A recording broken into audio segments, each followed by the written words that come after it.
Hey, what's up, everybody? Thanks for tuning in. You're listening to the Imagine Dignity podcast. Hey, everybody. Terrence here. Right now, I'm sitting with my friend. What's your name, bro? Travis. Yeah. I'm grateful to be talking to you today, man. I was in traffic and I was kind of noticing, people turning their heads away from you, like being mean, rolling up their windows. And you were out here, trying to get a couple bucks to do what? Get something to eat and just make it through the day.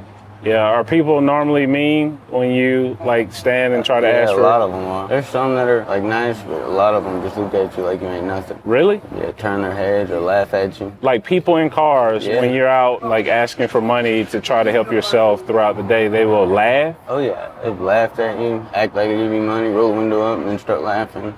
Are you serious? Oh yeah. You dealt with a person acting like they were going to give you money and then hurried up and rolled up their window to laugh at you. Yeah. How do you process that? I mean, it hurts, but you gotta deal with it. What's the worst thing a person has ever done as you've been asking for money? They acted like they were gonna give me money one day and sprayed me with OC spray. OC spray? Oh yeah, like a big can. Wow. I can't believe somebody would just spray you with something that could be harmful to your eyes and to your body and all that, How do you respond to that? I really couldn't respond to it. I mean, world's cruel, I guess, So do you kind of block that out and try to remain focused to find hope throughout the day? Always gotta stay positive. Yeah, trust God, Trust God. Yeah. Bro. Come on, man. That could be worse, I feel like that is really powerful that you would say, although people may be harsh, that you still try to find the good and you trust God, man. I think that's really powerful. Me too, in my personal life, I believe in God, and I believe that God uses people to remind them to think of things that are hopeful and to spread a message of love and sense of belonging and all of that, man, which I try to live my life like that and also try to teach my kids to live like that. What's some of the more positive interactions that you've had with somebody? I had people help me a lot. I've met people out there that I still stay in contact with that bring me food, clothes. There are some good people out there. And when you encounter somebody good, what does that do for you? Makes me feel good, gives me hope. What does hope mean for you right now, bro? Hard question. I'm losing hope, but... You say you're losing hope? A little bit, because just everything going on, It's difficult in Atlanta, What do you mean? I don't know, it's like they want you to stay homeless here, In the city, you feel that? I feel like that, yeah, just because, all their resources, they're not to get you off the street, they're to keep you, you know what I mean? You're talking about housing? Pretty much, yeah. Pretty much. Yeah. Do you work? Have you ever worked? Yeah, I've worked. What did you do? Cooked. I worked at Hooters, Smoky Bones. I've worked at a lot of places. Oh, yeah? You're a chef? Yeah. You like to cook? Yeah, I like to cook. That's what's up, man. And people are always saying, well, get a job. How am I going to get a job? I'm living under a bridge or wherever, you know what I mean? Yeah. Do you have ID? Yeah, I have ID, all that. So you're saying, it's not that you don't want to work, because you want to work. You love to cook, you love to... Even, labor, I'll do anything, Yeah, but it's hard to get a job when you don't have an address? Not just that, transportation and all that. MARTA costs. You gotta pay to get to work every day. Yeah, and by the time you pay to get to work and whatever they're paying you, even if it's a little amount. We work 6 days a week, it's $60. It's $60 just for MARTA. $60 just for MARTA? Pretty much. Yeah. Had you done that before? Usually I've had a car, Oh, you had a car? Yeah, I was on my feet for a little while and then COVID hit and I came back.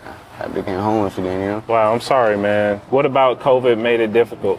I lost my job. When everything shut down. What were you doing at that time? At that time, I was at a warehouse. You were working a full 40-hour week? Yeah, more than that, probably 60. Overtime Really? and everything. And then all of a sudden, do you think they started laying off because, businesses were shutting down during that time? Pretty much. It was a smaller warehouse. And yeah. So right after you lost your job, then what happened? Couldn't pay rent, came back out, Lost your car? Yeah, I had to sell the car. Oh, wow. Pay rent. So what about family? Are you from Atlanta?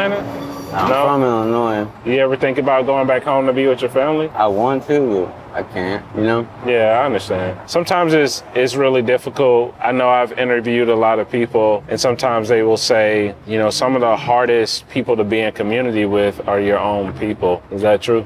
Yeah. Yeah, I feel that too. What are your hopes right now? I know you say you're losing hope, but what are you hoping on the other side of this? That I can just overcome all this and not look back. That you can overcome it and not look back. In a perfect world, what would you be doing on a day-to-day? Would you have a job? What would you be working? A job, a family, kids, you know? Yeah. Do you have kids? So you want a full family? You want to get married and everything? Yeah, that'd be nice. I mean, I gotta beat this, you know?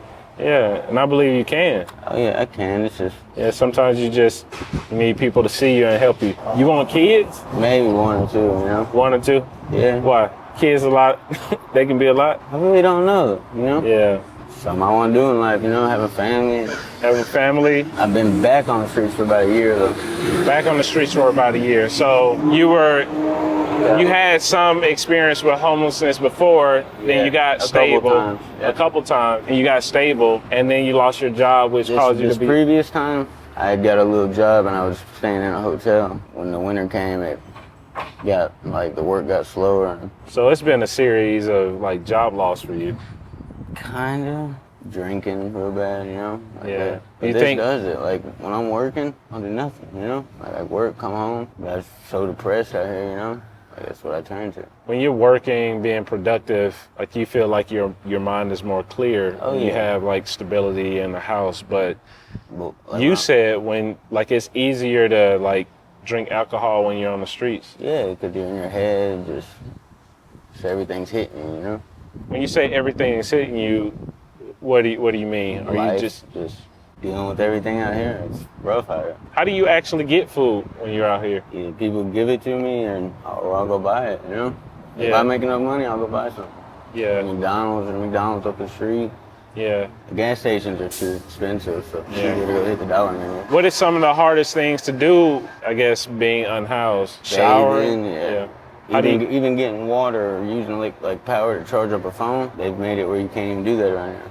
Like a lot of the businesses don't want you in there, you know? yeah, that is crazy. When society makes it feel like you are invisible and you're not worth it, that can add extra pressure, right? Oh yeah, definitely. Man, what makes you smile? When was the last time you smiled? I don't just hang around good people, you know? Yeah, Positive people. Like, Yeah. I don't like negativity. As long as positive people around me, I'm having a good time, you know? Out here, it's hard to be positive. Like, is it hard to smile sometimes? yeah, definitely. What would it take for you to smile today, bro? I don't know. I mean, I already have. I mean, I'm around good company right now, you know? I appreciate that, man. Yeah, no problem. And I think you're good company too. Appreciate it. I want to see you smile, and I'm gonna ask you, what's the most important thing you need, like right now in this moment? A job. Job. A job. What kind of work would you do? I do any kind of work around. I just need a job. Get my life back on track. Yeah, Need a chance, you know? a chance. Yeah. Do you have a phone? Yeah. Let me get your number, bro. Man, I'm going to keep in touch with you and look into my networks, man, to see what kind of connections I can make for you. I appreciate it. Yeah, no, for real. Also, like, what else do you need right now in this moment? Clothes, Clothes? yeah. Shoes? Shoes, yeah. What size shoe you wear? 10. 10? And what size clothes? Like a medium shirt, 29 pants, 29, 30 pants. You need socks too? Yeah. You have a tent Nah, I'm up under a bridge. under a bridge? So everything you listed, man, I'm gonna get that for you today. Also, are you hungry? Yeah. I got your meal. I'm gonna also, just kind of try to keep in touch with you, man, so we can figure out a way for you to get a job. Do you feel like a job is your best way and your best path right now to get Yeah, employment? definitely. If I could start working, I'd be all right. I like actually making a paycheck, you know? Yeah. Give you something to look forward to at the end of the week. What do you think the most misunderstood thing that people have as it relates to homelessness? I mean, you never know somebody's situation, you know? Like, a lot of people say you're on drugs, you just don't want to do it. Like, I've met a lot of people out here, like, you don't know what somebody's going through. So if a person is watching this and they've been somebody who has been the person on the other side of the car window and has been mean to someone who is unhoused, what would you want that person to know? I'm not mad at you. I mean, I can't judge you for that. Only God can judge you. Think about it when you see the next homeless person, you know? Asking for something to eat. What does that do for a person who may be holding a cup or a sign if someone acknowledges them? Makes you feel good. At least they know we're here, you know? A lot of people just overlook us. Yeah, I think that's important, man. And, today I wanted to make sure you were seen, bro. I actually noticed cars that were doing some of the things that you described. So Travis, you're gonna be on the Imagine Dignity podcast. How you feel? Feel good. I appreciate it. Why you feel good right now? Good. I mean, I got a chance to speak about it, you know? Yeah.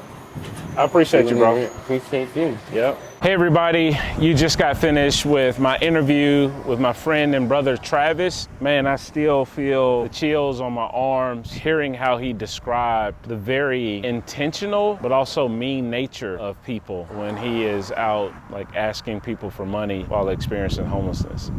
Like, I can't even fathom the courage it takes to, you know, go out and make yourself vulnerable, stand in front of total strangers, and then have someone drive up to you, roll down their window like they're gonna give you something, and then roll it up and laugh and drive off. I couldn't imagine the shame, pain, and even the disgust I would feel if I was in that situation. But yet, Travis found the courage not only to continue to go out and try to connect with people who are positive and maintain his hope, but he also became very vulnerable and shared, you know, a story that happens every single second, that someone is standing on the streets looking for hope, looking for someone to just be a light. Even if you don't have anything to give, just something positive to say, you know. What really struck me about him was that although he is going through this situation, that he has, you know, this immense desire and passion to want to work. He even mentioned how, you know, he wasn't addicted to drugs or alcohol, but how sometimes just being on the streets and dealing with the anxiety and the stress of everything that you have to deal with in the environment, like sometimes the way to cope is to have a drink. I just think it's something for all of us to consider. The next time we see someone standing on a corner, we need to check our own hearts, right? We need to check our heart's posture and like how we truly see people who are unhoused, because you never know. One kind word, you know, one small gesture, one acknowledgement could literally be the lifeline someone needs as they navigate homelessness.